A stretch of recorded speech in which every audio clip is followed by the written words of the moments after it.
Fuck, it's horse beef here. What's going on, everybody? And I'm bringing you a tier list video once again. And as you can see, the selections down there, self-explanatory. This is a tier list on UFC 307 robberies, which is a testament to how fucked up UFC 307 really was. If there are enough robberies on that card to justify making an entire tier list out of it. But as you see at the bottom there, we've also added Ior Pretoria or Potieria, whatever, versus Cesar Almeida.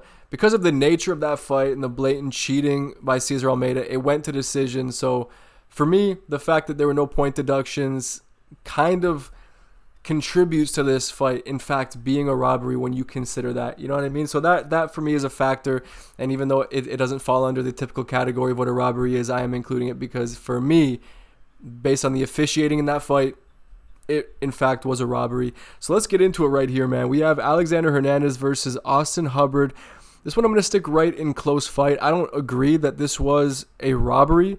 The fact that there was one judge that scored every single round for Austin Hubbard makes no sense because for me, Alexander Hernandez won the fight. Yes, he clearly lost the third.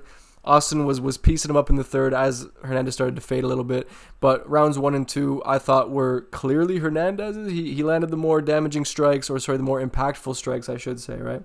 But Hubbard did have a good third, although that doesn't mean that you win a fight as a result. I guess like the recency bias would have you believe, I guess the last thing you saw was Austin piecing up Hernandez and having success, but that doesn't paint the picture of the entire fight. So for me, doesn't exactly fall under the category of a robbery, but it has been spoken about in that regard. But if another judge had scored it for Austin Hubbard, then we would be saying this is an egregious robbery because, as I said, Hernandez won the first 2 rounds, for me at least. Then we get into Raquel Pennington versus Juliana Pena. This one's very tough, actually, because you know what? The more I've thought about it, it is a close fight. It really is. You can score the first 3 rounds for Pena, although you cannot score the 4th or 5th for Pena. Although for me, the first round, just based on the eye test, right, who clearly landed the more impactful strikes, I thought it was Raquel. I thought she did enough to win the first. So for me, she won the fight. Although it's close, right? It is a very close one at the end of the day. So I feel like it's a little bit disingenuous to say that it's an egregious robbery or even pretty bad, really. It was a close fight. Although I had it for Pennington. Yeah, you know what? Close fight for me, absolutely. Ooh, this one, man. Jose Aldo versus Mario Batista. And this one might turn into more of a rant than anything.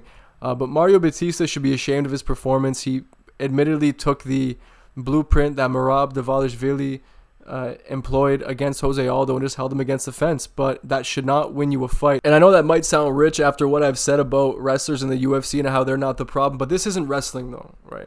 He wasn't able to even get Jose Aldo to the mat. I mean, he got him to the mat like once, but it was brief and it didn't even really factor in as an official takedown, really, because it wasn't an official takedown. He got him down, got his knees down, and Aldo was able to get up instantaneously as he does. But that is not wrestling. That is literally stalling a fight. We saw the ref separating moments like that across the entire card. But for Mario Batista, against the legend that is Jose Aldo, he's giving Mario Batista so much leeway to just grind that fight out despite losing a vast majority of the exchanges on the feet. Jose Aldo just beat him. I don't care what anyone says. You can maybe give Mario the first round. For me, it could have been a sweep for Jose Aldo. It really could have been. But you for sure cannot score that 3rd round for Mario Batista. I did not witness Batista do a single impactful thing in that entire fight. Maybe he landed a couple of shots on the feet when they were having exchanges towards the end of the fight. But for the most part, the impactful strikes were coming from Jose Aldo, and I don't understand it, although he has himself partially to blame because he allowed Mario Batista to just hold him there. Didn't seem to really want to get off the fence. But then again, that should not win you a fight. That's a terrible robbery. Maybe it's made even worse by the fact that we all love Jose Aldo, right? He's such a fan favorite. But god damn it, to treat Aldo in that fashion, to declare him the loser of that fight, as if anybody gives a shit to see a Mario Batista title run. I'm sure I speak for everyone when I say that we're all much more excited about the prospect of a Jose Aldo late career title run. So many more interesting matchups here, and I think that the UFC should reward Jose Aldo for that fight because he won it. So for me, you give Jose Aldo a top 5 contender. But what I can even see going on now from this point on is, maybe even the UFC fucking match up Kyler Phillips with Jose Aldo to try and build up Kyler Phillips, right? Using Jose Aldo as a way to build up future prospects, which is wrong, man, because Jose Aldo hasn't declined. He's so good still. He's a fucking future prospect, man. This guy can fight into his 40s at this point, and I wouldn't even be surprised. Man, it was just such a terrible decision. But I saw it coming from a mile away. When I saw there was a split decision, I instantly knew, yeah, Mario Batista is going to win this one because he's a bitch, held him against the fence, and as I said, he should be ashamed. He really should. I would cut Mario Batista from the UFC after that, just as a Jose Aldo fan. If I was Dana White and I was a secret Jose Aldo super fan, like Mario Batista's getting the Muhammad Mokaev treatment and just being cut or not re-signed to the UFC.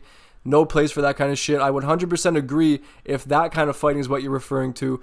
But to reiterate, what Merab did to Sean O'Malley is not what happened in this fight. This was egregious to the highest degree. Terrible decision.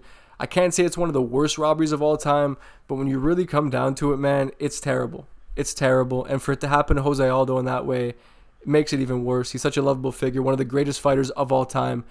And I guess he's older now, so we no longer need him to win, I suppose. But nah, man. Nah. Jose Aldo is 10 times the fighter of Jose Batista. Jose, that's fucking racist, my bad.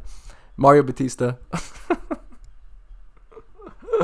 Oh, let's move on now. Tisha Pennington versus Carla Esparza.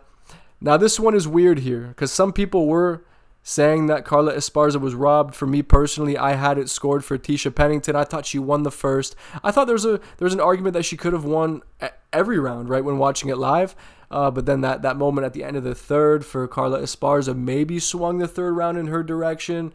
But yeah, it really all depends on how you see those little moments. For me, this fight was pretty razor thin. I had Tisha Pennington winning, although if you had Carla Esparza winning, I don't know if I blame you that much because even she was getting off some shots on the feet despite having usually pretty terrible hands. But she was landing, credit to her, and I get it, right? There's the bias of her retiring on that night as well, so I'm sure some people would have liked to see her retire on a win, and I'm actually surprised that the judges didn't give it to her just based on that alone. And Joe Rogan somehow crying over her post-fight retirement speech. I don't really understand it, but it was a close fight. I don't think it was pretty bad or egregious. I would say close fight 100%. And then we get into Yasmin Lucindu versus Marina Rodriguez. Now, this is, I think, the only one on this card that I'll put into pretty bad. Actually, I don't know, man.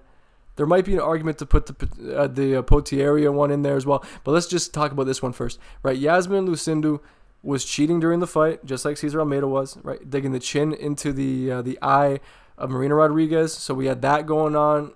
Very little warnings and no point deduction once again. And I thought Marina had the bigger moments in rounds 1 and 3 and did enough to win. I honestly don't know if I see a major argument for giving Lucindu the fight. Similar. It's similar to Jose Aldo versus Mario Batista in the sense that Marina was the one landing the clearly more impactful strikes, even dropped her in the first round. But Lucindu controls Marina on the ground for a bit. Therefore, the optics of it makes it seem like she wins the fight, I suppose. But no, she did not win the fight. While the fight was on the feet, Marina was doing more damage, and Lucindu, when she got it to the mat, wasn't doing enough to even that out, in my opinion, with effective grappling. Marina had her way outmatched when it comes to effective striking for me, and did enough to win, man. There's even an argument to score at 30-27 Marina, but to be completely honest, man, I scored the second round to Yasmin Lucindu, but at the same time, man, this one for me is a bad robbery. I think it's pretty bad. And I think it just comes down to the fact that Lucindu is the younger, 22-year-old prospect, and you have Marina Rodriguez pushing 40. I don't know. It seems like the older fighters were kind of iced out with some of these decisions here. And it seems like all the close decisions favored the UFC in some way, shape, or form, except for the Aldo one. I've truly failed to see how that decision benefits the UFC in any way, especially now with the reputation of Mario Batista. But let's get into the last one, man. Potieria versus Cesar Almeida. I might even put this one in pretty bad just due to the cheating, right? And the lack of real consequences for Cesar Almeida's repeated cheating. So this, like I said at the beginning of the video, this doesn't fall under the typical category of what a robbery usually is, right? Because based on the fact that there were no point deductions, Cesar Almeida won the fight. For sure he did, right? He definitely won the fight. But he should have been deducted points. He should have. He was able to foul Potieria on so many occasions. I think it was 3 or 4 eye pokes and a groin shot to go along with it, and not one single point deduction. He blatantly cheated. He was constantly sticking his fingers out despite warning after warning after warning that would normally constitute for a point deduction, but not in this case. So for me, based on that, this is a robbery, and it's pretty bad. It made me think that the referee had money on Cesar Almeida, to be honest with you guys, because god damn it, how are you not deducting a point? It's just beyond me. I don't get it. But this card was extremely weird, and those were all the robberies on the card. Let me know in the comment section below what you think about each robbery, whether you think it's a robbery or not, and how you rank them personally. I am very curious to see how you rank them as far as how egregious they are. I would hope that Jose Aldo versus Mario Batista is number 1 on your lists, right, unanimously. But then again, I'm open to your thoughts, your opinions. As always, let me know however you feel about this video. And anyway, guys, I appreciate you watching, and I'll see you on the next one.